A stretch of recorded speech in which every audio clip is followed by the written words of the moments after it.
La République populaire de Chine est née de la révolution entamée par Mao Tse-tung dans les années 30 et soutenue par l'URSS.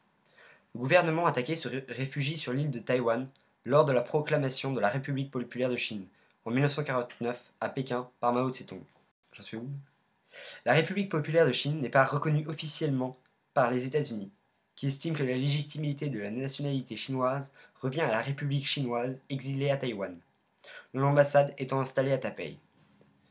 Le refus de reconnaissance est accentué par le motif idéologique, dynamique de containment, et par l'envoi de volontaires chinois lors de la guerre de Corée pour soutenir la Corée du Nord. À l'aube des années 60, l'URSS et la Chine sont les principaux acteurs du communisme autoritaire. Ils travaillent en étroite collaboration et l'URSS accorde à la Chine de nombreux avantages économiques et militaires, notamment par des échanges préférentiels et l'envoi d'ingénieurs soviétiques destinés à la modernisation de l'économie de l'armée de la République populaire de Chine.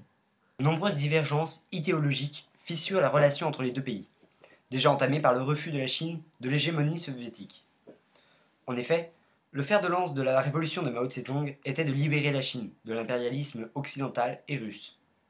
Mao ne reconnaît pas Khrouchtchev comme le leader incontestable du communisme international, à la différence de Staline décédé en 1953.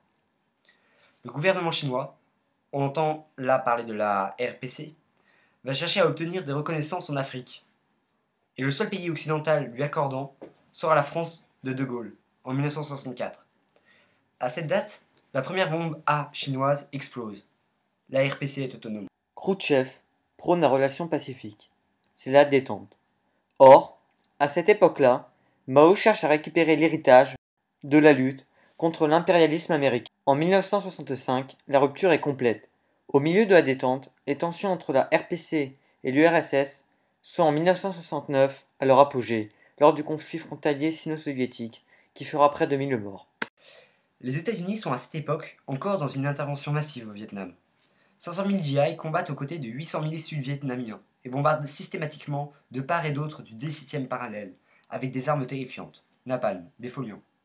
Mais alors, à l'apogée de leur puissance, une violente contestation naît dans le monde, et aux États-Unis. Le prestige de l'Amérique, gendarme du monde, s'effrite.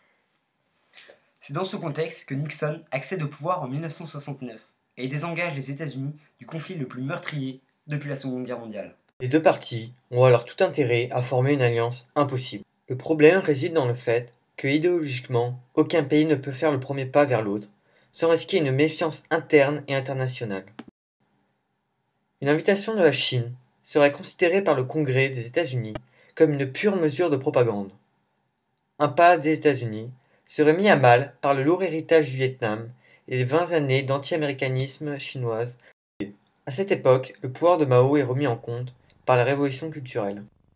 Via les ambassades des démocraties populaires d'Europe de l'Est, les États-Unis vont multiplier les signes de dialogue. En 1971, l'équipe de tennis de table américaine se rend au Japon pour les 31e championnats du monde de tennis de table. À cette occasion, elle est invitée par ses homologues chinois à rendre visite à la Chine.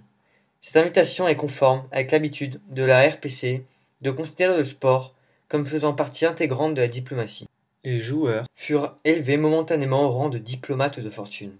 Le sport est alors le seul moyen de rétablir les relations sino-américaines sans brusquer. De plus, cette visite est un premier pas dans la reconnaissance officielle de la République populaire de Chine par les États-Unis, qui alors ne reconnaissent que la République de Taïwan.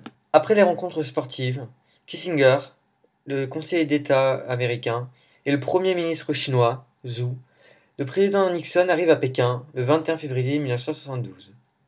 Cette visite sera caractérisée par de nombreux accords qui suivront, et qui 2 ans auparavant auraient été qualifiés d'impensables, voire de burlesques. Les accords entre la Chine et les États-Unis ont relevé plutôt d'une quasi-alliance à partir des longues conversations entre Nixon, Mao et Zhu en 1973. La Chine essaye ainsi de récupérer le soutien des États-Unis pour faire le contrepoids contre l'Union soviétique.